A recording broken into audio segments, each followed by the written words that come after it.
So my mom was the kindest, most loving, and generous woman. She literally had this laugh that could fill the room.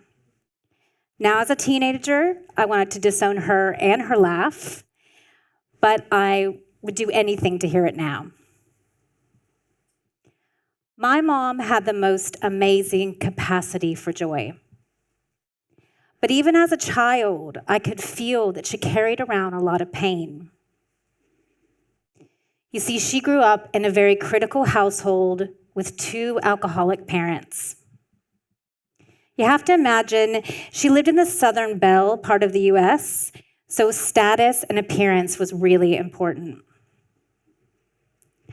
When she was 20, she was engaged to be married, and she got pregnant right before the wedding. And instead of allowing the marriage to go through, they split up the couple. They shipped my mom across the country to have a baby on her own and give it up for adoption. Her siblings didn't even know this had happened.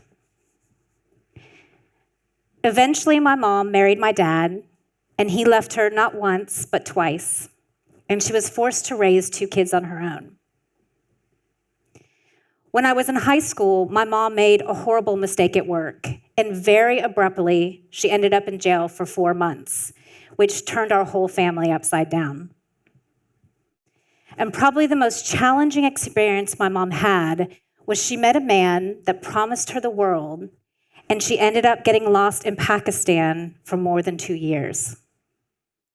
During that time, we didn't know if she was alive or dead, and she suffered a tremendous amount of abuse and barely made it out of the country alive. These experiences were an important part of my mom's story. But instead of seeing them as a testament to her strength, she saw them as a source of shame. She looked at these experiences as a series of failures. And because of that, she stopped trusting herself, and she spent a lot of her time giving her power over to others. Now, the way that my mom saw herself is not the way that I saw her. I saw her as a fierce survivor. I internalized her strength, and I knew that I could overcome and survive anything, and I did. I survived my parents' divorce at 7 and being one of the primary caregivers for my sister at the age of 9. I survived being raped by one of my best friends at the age of 15. I survived a high school full of guns and drugs and violence. I survived my idiot teenage years, which seriously was a miracle in and of itself. I survived my first husband's drug addiction and literally lost everything. And because of that, I overcame bankruptcy, divorce, and the failure of my first business. And probably one of the greatest things I overcame was being a single parent and running 2 businesses at the same time. You see, unlike my mom, I never saw these experiences as a source of shame. I saw them as a source of power. I learned to trust myself more, not less, because I'm the one that had gotten through them. And what I discovered is that real empowerment is choosing to believe and trust in ourselves. It's knowing that we are the only ones that have the power to change our fate. So I'm a success strategist for women in business. And for the last 2 decades, I've been using the business arena to help women empower themselves and to change their fate. I've worked with thousands of women over that time. And what I've learned is that whether in the business or life arena, the biggest opponent we as women face is ourselves. So I won't share with you thousands of stories tonight because we would be here literally all night. I just really want to share with you one of my bravest and most courageous clients. When I met Sarah, she was 32 years old. She was a consultant and a speaker, And she'd been in business for about 6 years. And she just really felt like she was running in place. She kept putting more and more energy into her business, but she wasn't getting any farther. She tried all the hype, hashtag living the dream. She'd bought the online programs that promised freedom. She'd hired the expensive mentors. She tried all the latest and greatest marketing techniques. She tried passive income and partnerships. She'd even hired an entire team to help her scale her business. But instead of feeling like she was living the dream, she really just felt like she was trapped in a nightmare. She was constantly anxious, overworked, and exhausted. Her friends and family were fed up because she was always working nights and weekends. She felt like she was being crushed under a weight of debt, and she really just felt out of control. So this is when she met me. And at the time, she didn't know it, but she was about to get a lot more than she bargained for in a business coach. You see, I can look at someone's business and I can tell you what they're struggling with in themselves. It's actually why I love working with women in business. Because a business reflects to us where we give up our power, where we struggle with our value, and where we distrust ourselves. So Sarah and I started digging into her business because I wanted to understand, how she was operating it, what was working and not working, and where she was losing income and impact. And we discovered some really interesting patterns.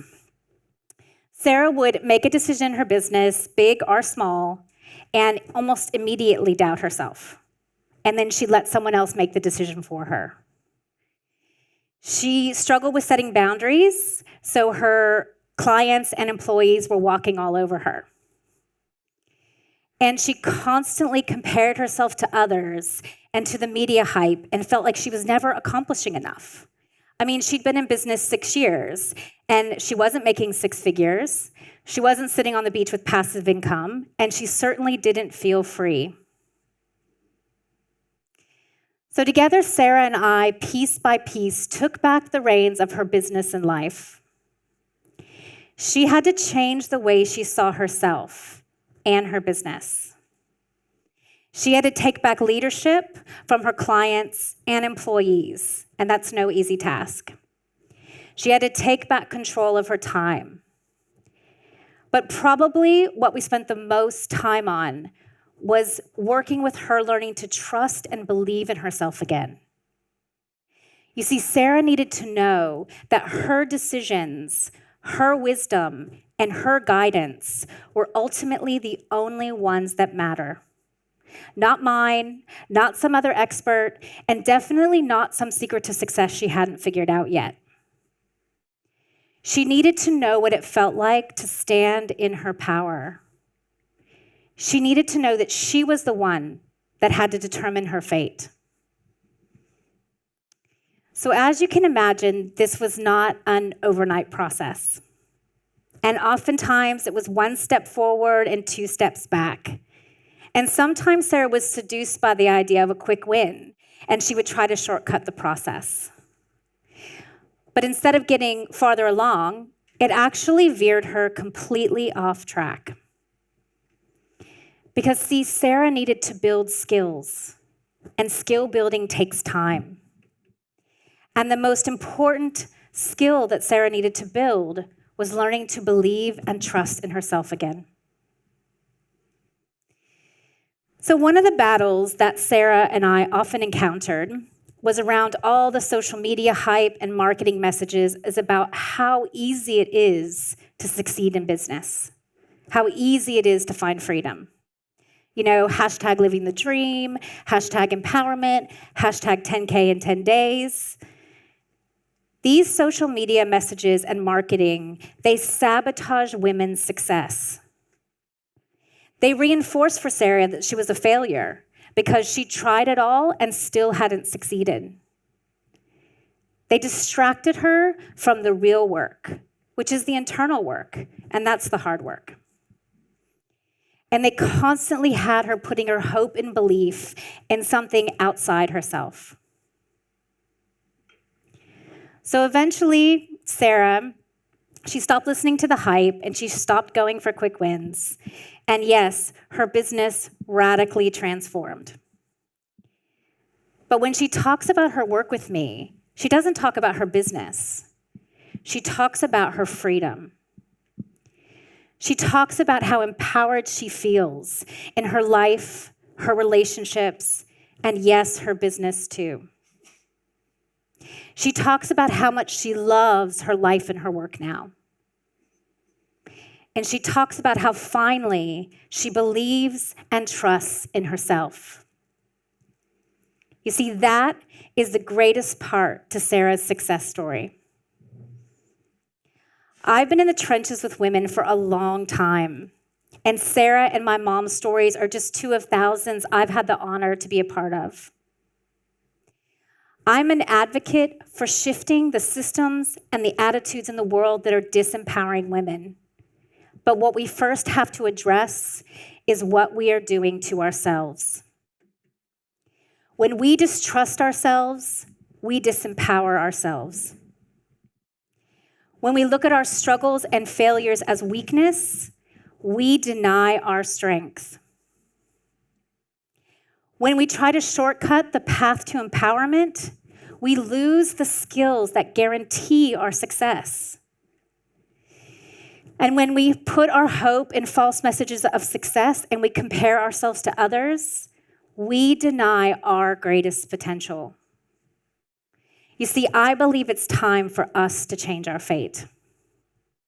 We have to be willing to move beyond #empowerment and the surface ideas of living the dream and go deeper. The best way to continue the fight for women's empowerment in the world is to empower ourselves first. Thank you.